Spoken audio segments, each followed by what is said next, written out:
What if the most powerful objects in all of fiction weren't magic at all?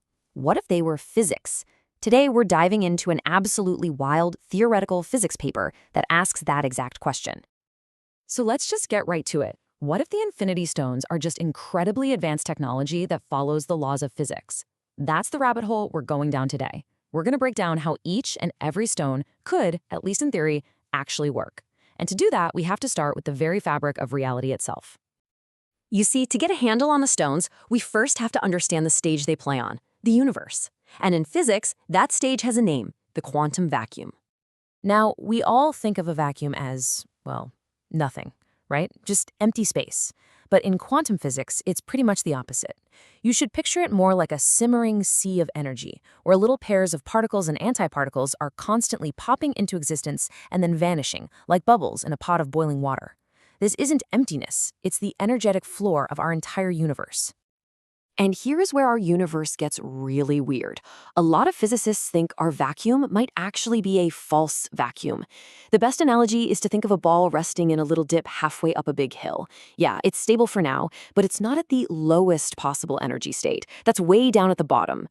If something gave it a big enough push, it could tumble all the way down, releasing an insane amount of energy and literally changing the laws of physics as it goes. Just keep that idea in your back pocket. So you might be thinking, okay, this vacuum energy stuff is a cool idea, but is it real? Well, yes, it absolutely is.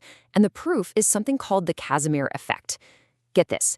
If you put two metal plates super close together in a vacuum, they actually get pushed toward each other. Why?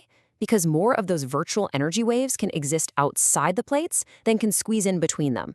It is real physical proof that this vacuum energy is there, and, this is the crucial part for our story, that it can be contained and even controlled. And that right there, that's the core of the whole theory. The paper we're exploring basically says that each infinity stone is a perfect little container, a Casimir cavity, that holds a unique piece of this quantum vacuum, with each one tied to one of the fundamental forces of nature. So here it is. This is our roadmap for the rest of this journey. Each stone's insane power is mapped to a very specific, though, let's be real, highly speculative, concept from theoretical physics. So let's break them down, one by one. All right, first up, the space stone. Now, in physics, there's something called the Higgs field. You could think of it like cosmic molasses that fills the entire universe. It's what gives particles their mass. So what if you could create a tiny spot where that molasses was suddenly thicker, or thinner, or just gone? Well, that's the theory for the space stone. It's a controllable defect in the Higgs field. When you use it, you're not just moving through space. You are literally warping the properties of space itself to create shortcuts, or, portals. Next up, the time stone. Okay, so some theories, like loop quantum gravity, suggest that space-time isn't this smooth, continuous thing. It's actually pixelated, made of these impossibly tiny, distinct units. Kind of like the individual frames of a movie. The time stone, in this model, is the ultimate editing software. It doesn't just fast-forward or rewind the movie of reality, it can literally cut, copy, and paste the individual frames, which lets you create time loops or entirely new timelines from a single moment. The reality stone takes us right back to that false vacuum idea. Remember our ball in the little divot on the hill? Imagine the stone holds a tiny, contained bubble of reality where the ball is already at the very bottom of the hill. A little pocket universe with totally different physical laws.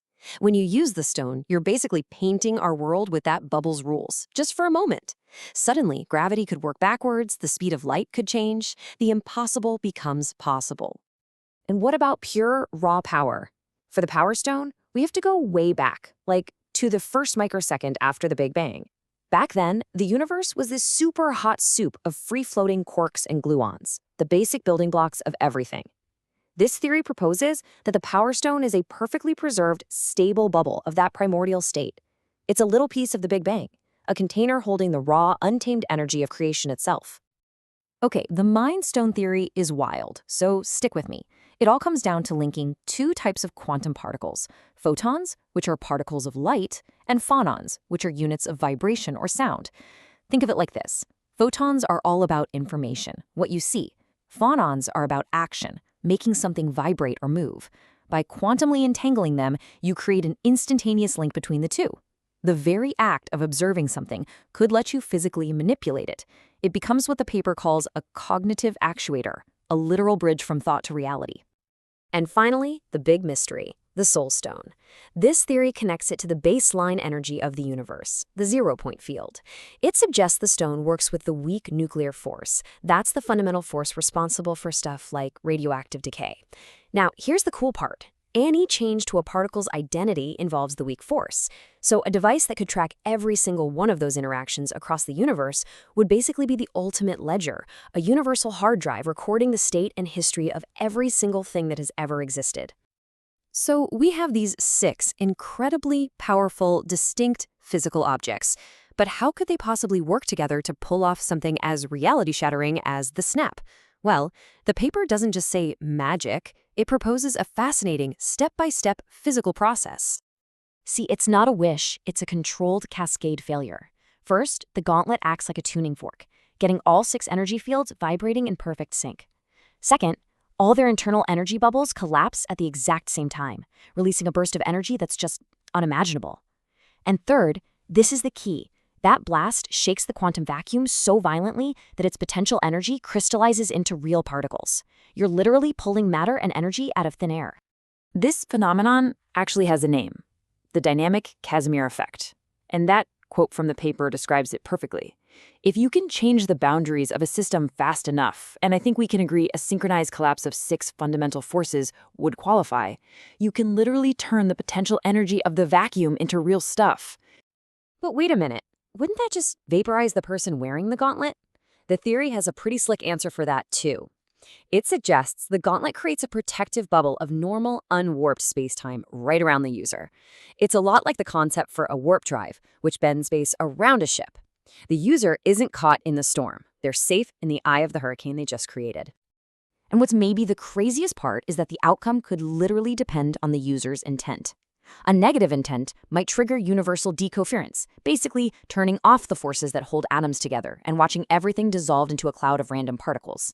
But a positive intent could trigger baryogenesis, the same process that created all the matter in our universe after the Big Bang, allowing you to have a controlled, orderly creation of new stuff.